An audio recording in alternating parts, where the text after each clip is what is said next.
So let's talk about some of the best armies around in Warhammer 40k. We'll look through some winning lists from 9 players who managed to take down big 100 plus player tournaments, and the factions, units and choices used to get those victories.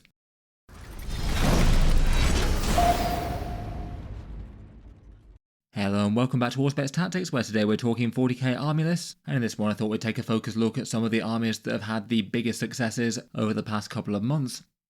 For a quick snapshot of some of the armies that look like they're obviously strong in current Warhammer 40k. In this one I thought we could take a look at 9 army lists that have been the ones to take down enormous 100 player tournaments, obviously in the hands of some of the best players around. That kind of goes without saying. When you're able to win events and best this many players, most of which tend to know what they're doing quite well, and it guarantees to run into multiple people who know their armies inside out and are playing with optimised choices. For this one I thought we'd just take a look through 9 army lists that have won those events. No more than one list per faction. Seems that maybe Ultramarines in particular had quite a few examples to choose from. I say most of them do tend to be the sort of armies that you'd expect to have been doing at least fairly well in game at the moment. Though given they haven't really had much proper playtime yet, there hasn't been chance for things like recent codexes such as Emperor's Children and Death Guards to join this list. Given how strong they're looking at the moment, I wouldn't be surprised if they wind up winning major events in the not too distant future though. In any case, let's jump right into it and take a look at these examples of armies that won big in the hands of great players.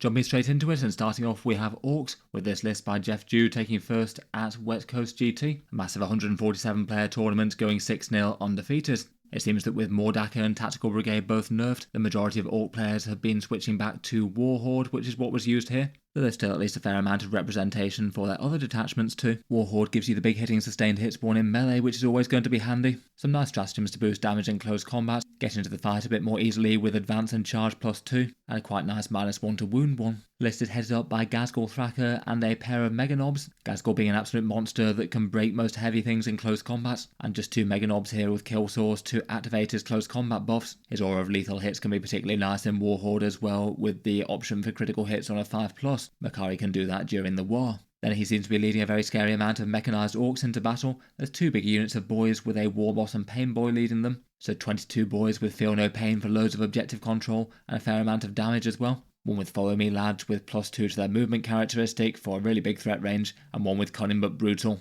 for fallback shoot and charge for some pretty nice skirmishing. It seems that they're getting to the fight in battle wagons with Ard cases. Very tough 160 point vehicles for the points cost, with a debuff for the AP for enemy weapons built in. Then for the other big threats of the army, there's 2 sets of trucks, and it looks like they're transporting tank busters and flash kits into the fight, so a fair bit of Orky firepower there, and the flash kits aren't too bad in melee either. The flash kits are just quite good at skirmishing anything that's sort of space marine size and smaller, and are quite cheap for 80 points. The tank busters went up in cost to a big 135 points, but really quite nice to have some genuine Ork anti-tank, and the blast keyword on those rockets means they're really quite good against elite infantry as well. The trucks and battle wagons can be handy enough when empty as well, all fairly tough and at least somewhat fast for the points cost. They can be disruptive or do objectives. Then finally for objectives and action support, there's a unit of 5 Storm Boys which are good for secondary objectives and move fast, and then 2 units of 11 Gretchen which are borderline auto-include in Orks, farming command points for a home objective and just getting 40 points for 11 bodies worth of OC. And a unit that can do secondary objectives is rarely a bad thing in 40k in the first place.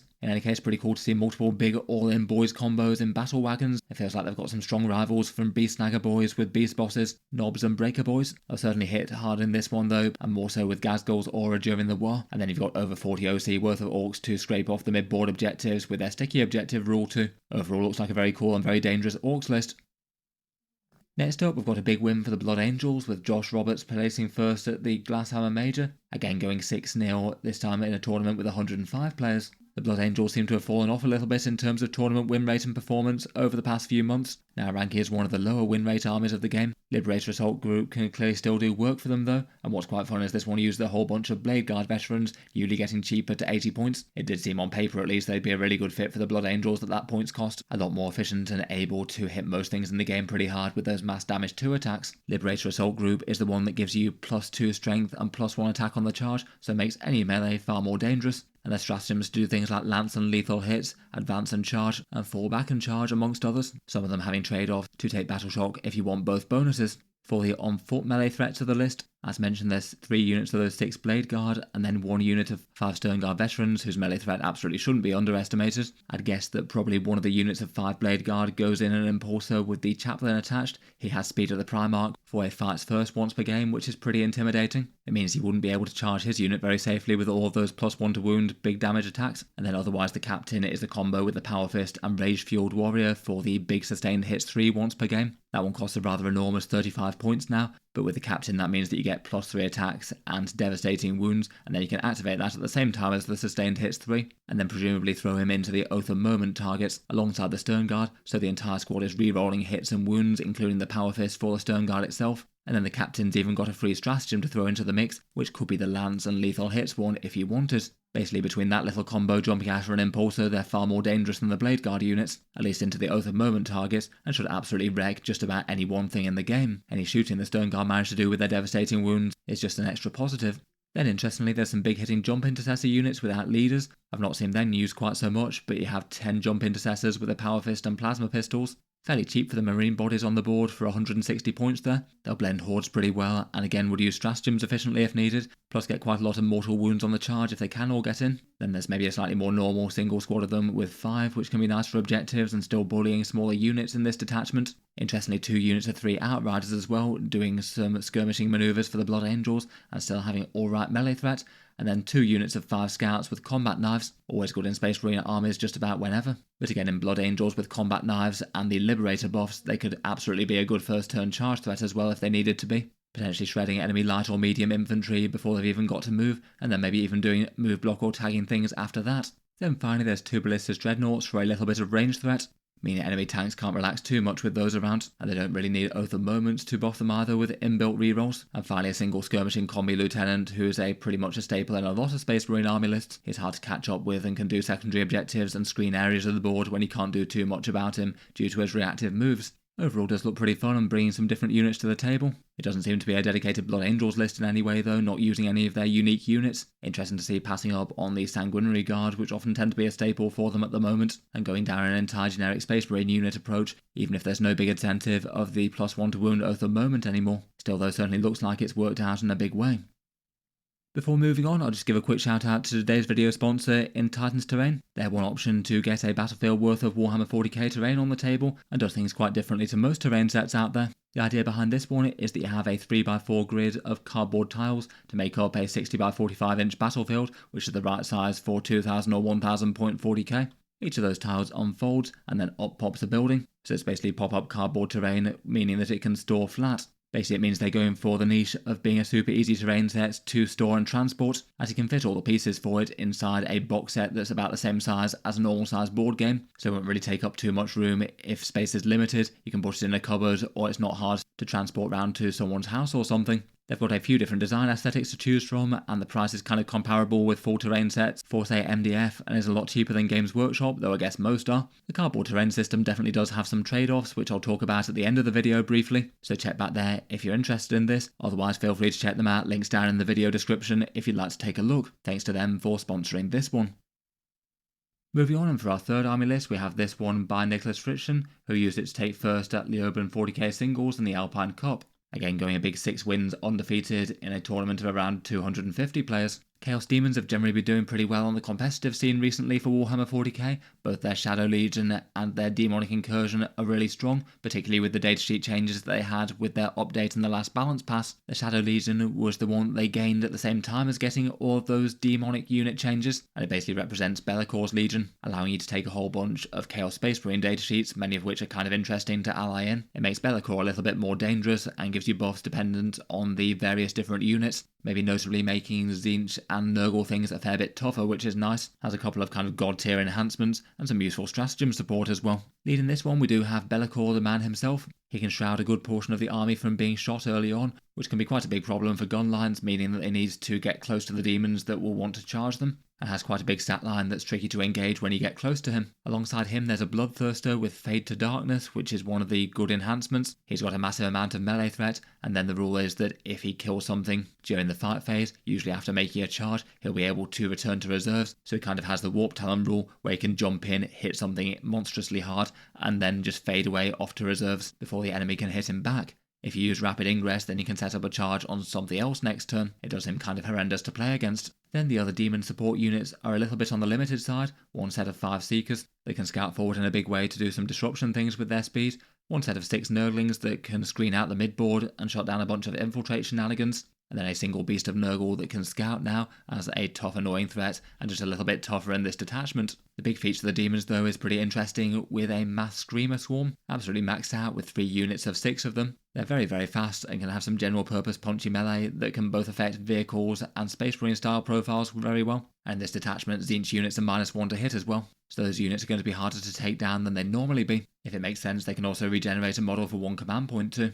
Then we've got the Chaos Space Marine things, a Dark Commune with Accursed Cultists. They're the ones with the Surge move, so when they get shot, they can potentially just surge straight into combat with you. And they have the Scouts 9 inches ability. So basically behind the Nurglings, they're going to be able to scout up onto a mid-board objective and make themselves a big problem for the opponent advancing right from the start of the game. There's a unit of 10 Cultists, which I guess will be good for the backfield with their sticky objectives, and then 3 units of 5 Raptors. They've got a Power Fist, Melter Gun, and Plasma Gun, and maybe they could be handy enough for the Return to Reserve stratagem that's here in the detachment, allowing them to warp around the board and do secondaries, and they still have some threat. Overall, definitely looks like an intimidating list to play against. The potential for some big damage punches with Be'lakor, the Bloodthirster, and the Screamers, and then a whole bunch of really quite good objective support in various different ways. Between this and the detachment rules, looks like it could score very high on the points. Next up, we've got some Ultramarines, and this one by Mark Hertel, who used this to win the Richmond Open, another massive tournament of 133 players, going 6-0 undefeated. Ultramarines have still been an absolutely top tier army despite Space Marines in general having a kind of balanced-ish win rate. It did feel with Games Workshop's changes in the last updates they pushed people further towards Ultramarines and Guilliman in particular in general. This one takes the sturdy index-style Gladius detachment, so a turn of advance and charge, a turn of advance and shoot, and a turn of fallback shoot and charge. Any unit able to flex into any of those for 1 command point, and has some nice things like the Lance Melee stratagem, ignores cover and some reactive moves, all of which get better in the turn of their appropriate doctrine. This one definitely looks very different to a lot of Space Marine meta lists though. It's starting with Guilliman and Calgar, which is maybe the normal bit, but a lot of the rest take some pretty cool choices. Guilliman will still be handy at those free stratagems and making double Oath of Moment happen, so once you've destroyed one unit you can move on to his next selected one. It's really quite dangerous in close combat, and if the opponent commits in a big way to kill him, he might just get up again and has a good chance of doing so. Calgar is as ever a staple with the company heroes, a really tanky unit between the -1 to wound and the profiles of those Victrix Honor Guards, has enough threat to bully most units in the midboard and can advance and charge for some good threat range, in addition to Calgar getting you yet more command points. I don't know if he's hitching a ride in one of the Land Raider Redeemers, as interestingly there's a big 2 of those. Big chunky Space Marine tanks that are going to be hard to kill, maybe particularly so with Armour of Contempt when needed. They can move and deliver melee to quite a long range, and then just have some pretty massive Overwatch threat in the midboard with those Flamestorm cannons. With Oath of Moments, they're pretty punchy against just about anything that they can get range on though. I guess Calgar and the company heroes could go in them, but that would cancel the command point spawning. I guess maybe they could be embarking first turn if you want your first turn command points. And then in the other one, it looks like it's Chief Librarian Tigerius with the Stern Guard veterans, with some absolutely god tier damage output with Oath of Moment for the points cost there, 75 points plus them. And then all the mad rerolls that you get plus the +1 to wound Oath of Moment just means they should do some massive damage both at range and in melee. Then to back them up, there's some big fire support. Kind of cool to see some Devastator Centurions here. They are pretty cheap now at the 165 points and have some very big hitting damage output. 3 twin las cannons and some general purpose missiles. Again, those missiles will enjoy Oath of Moment. Seems that 1 unit of them is justifiable enough despite them being slow. There's a Desolation Squad, which sees them play occasionally for some indirect. They can be a pretty punchy unit turn 1 if Oath of Moment makes sense to use for them if nothing else is exposed. I could use the Storm of Fire stratagem as well for a bit of extra AP. Later in the game, maybe exposing themselves to use super cracks if it makes sense. Then there's a unit of 5 Intercessors, which can sticky objective the home field before moving on if they want to. And a unit of Jump Intercessors and an Invader ATV, which could be nice enough skirmish units to run around doing secondary objectives and still having a tiny bit of threat. It's still all very Ultramarines dominant, of course, but kind of cool to see a couple of Land Raider Redeemers on the board as opposed to more regular Space Marine firepower. Interesting to see a bit of a shake-up on the normal and winning a huge tournament.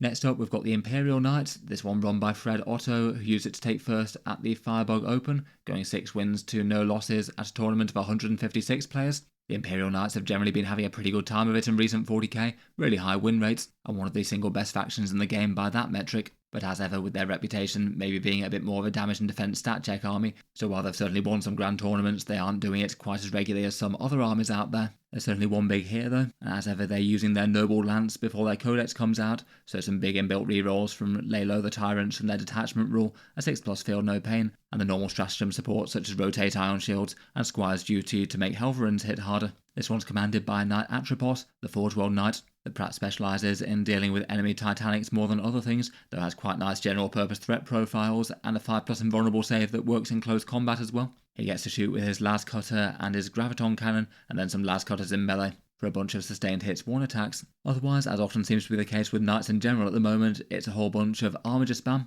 4 Armiger Warglaves for the 140 points each, and then 6 Armiger Helverins for the 130. They move fast, have good OC, and can be cheap enough to do secondary objectives, so work quite well for the mission, while also still providing a massive amount of wounds that can still stat check certain opponents, and loads of damage output with those Lay Low the Tyrant rerolls, the Warglaves with their big hitting melters and fairly general purpose melee, and then the Helverins with those mass auto cannon fire attacks, and they quite like Squire's duty to be able to punch up against stuff with slightly higher armor saves. I'm not sure as to the secondary weapons with that, he wrote the list in quite a basic way on Best Coast pairings it seems. Then for allies, there's 10 Battle Sisters split with an Immolator, so some Imperial agents to get some smaller units on the board that cost a bit less than an Armiger. That'll create 2 5-strong Battle Sister units that can put sticky objectives on the home objective, and then the other will move up to contest the mid-board and the Immolator presumably with some melter weapons. Quite nice to have things that can potentially score some points and do some grunt work that don't cost 130 points or more.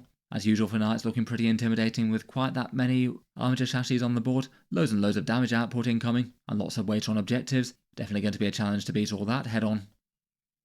Next up, we've got the Imperial Guard, and the list that tops the Sheffield Super Major was run by Gustavo Jose Banco Verandas de Souza, going 7-0 against a big field of 214 players in a pretty massive grand tournament. After the nerfs that they got to their Bridgehead Strike and a few units last time, the Guard seem to be in a position where for the average player they're not doing great with kind of low win rates, but generally being an army that a high skill player can do well with, having lots of high placings at big tournaments, maybe slightly disproportionately for how many people playing them, and now generally doing so with either the Combined Arms Regiment or the Hammer of the Emperor for the tank focused one.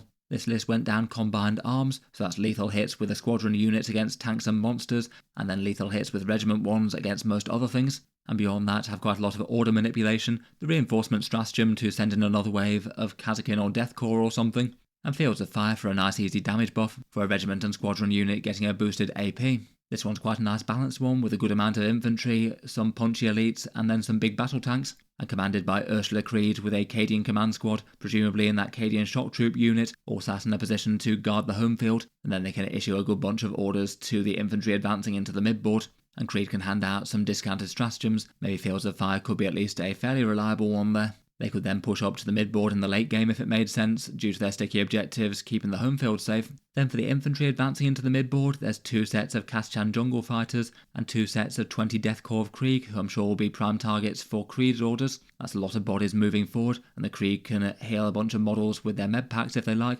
plus have some nice damage buffs for all those special weapons. It looks like one of the Kaschan units probably goes in a Chimera too, and can sort of act like a bit of a pseudo Hellhound with 2 heavy flamers on the Chimera itself, and then 2 more from the Katachans.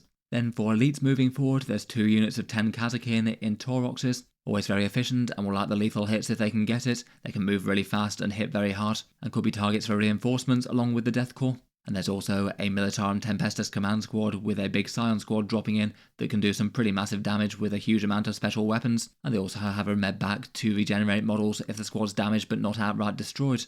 Finally, there's a few big battle tanks in support, the almost ever-present Rogaldorn Tank Commander, taking the usual battery of big guns with its inbuilt rerolls and having Grand Strategist for an extra order. Looks like he'd be able to order himself and then 2 nearby Lehman Russ battle tanks, efficient damage dealers with their big rerolls, 1 taking Melter Sponsons and 1 with Plasma, and there's also a Hellhound in the list as well to help out by stripping cover from a unit. Overall, really quite a nice balance of guard units there. Nice to see both tanks and infantry doing the business, loads of things to flood the midboard with bodies and press the enemy, and tanks to rumble up behind destroying things and being braver later in the game maybe.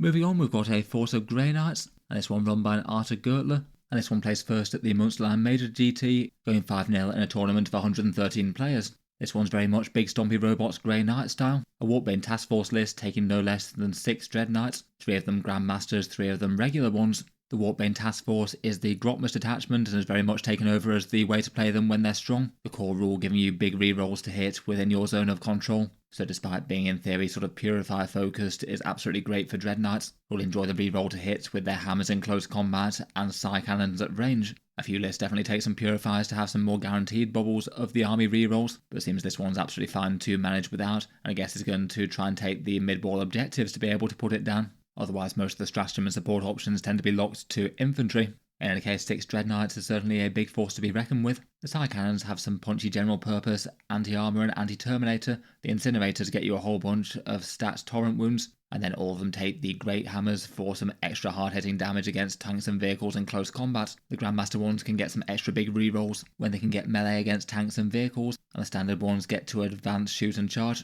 and they can all warp around the board with the Grey Knight's core rule if it makes sense to. Then to back them up, there's a whole bunch of power-armoured Grey Knights without character leaders, 2 strike squads with incinerators, which will be useful for their sticky objectives, 3 units of interceptors equipped wholly for close combat. It looks like there's a Rhino, which I'd guess maybe some of the interceptors would be jumping out of for an extra long threat range, and then a unit of servitors as well for a cheap placeholder style unit. Overall, certainly looks intimidating with all the big stompy robots on the board. Feels like it'll still be a very player skill dependent list with the Grey Knight's teleport shenanigans and movement options, having to make some big decisions with all very points intensive units as to balancing scoring versus damage dealing.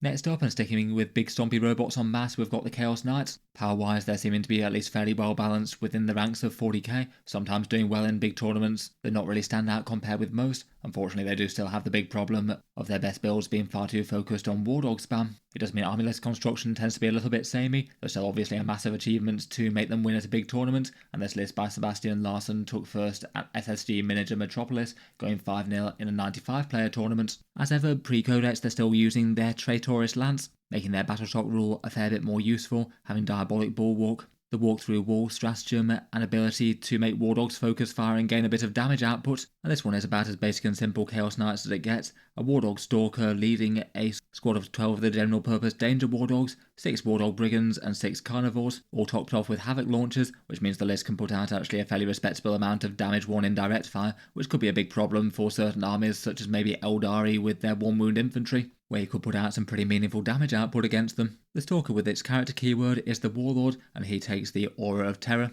That's the sticky objective style one that will be handy to have on your home field turn 1, and could then maybe push up to try and get it to work on a midfield too. He's got a big melter and the Slaughter Claw. Then there's the 6 general purpose gun turrets in the War Dog Brigands. Again, big hitting strength 12 and melter 4 attacks with those Demon Breath spears, plus the chain cannons that can, like their special rule of getting extra AP against the closest target, they'll whistle through infantry quite fast. And then 6 War Dog Carnivores, very fast, good OC, and very, very dangerous. For the points when unsupported, they're one of the most efficient damage dealers in all of Warhammer 40k against a good bunch of targets. Hard to go wrong with melee knights that move quite this fast, hit quite so hard, and have good objective control at the same time, and are at least durable enough for the points, particularly in context of an entire armor spam army. Plenty of lists like to add some allied demons in for some cheaper units for utility style rules, though this one's gone without.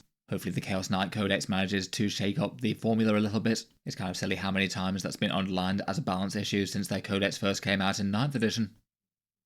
Then finally, last but certainly not least, we've got a Ynnari Eldari list. The player put in their name as Shadowblade 40k and took first at Open Iberian Barcelona, going 7-0 undefeated at a big 177 player tournament with a largely foot dart Ynnari list. The Devoted of Iniad has certainly been one of the armies to beat recently in 40k. Loads of people playing it, and with one of the single highest win rates out of any detachment in the game, around about 60% or more. It's also been one of the ones consistently winning the most big tournaments out of anything. Its core rule is perhaps the single biggest thing it brings to the table, particularly lethal intent to do an out-of-sequence movement at the end of the enemy shooting phase, potentially meaning that you can set up things for a bigger strike such as some fire dragons, or pull things back from being charged, and all of that on top of the normal Eldari battle focus shenanigans. They can also potentially jump into melee with enemies and maybe get pop-up fights first as well, and some good shooting stratagems such as one with some potent lethal hits and ignores cover. The Ynnari special characters are really quite efficient as well. Some lists use the Incarn. This one goes with Ivrain and the Vizark with 10 Ynnari Incubi.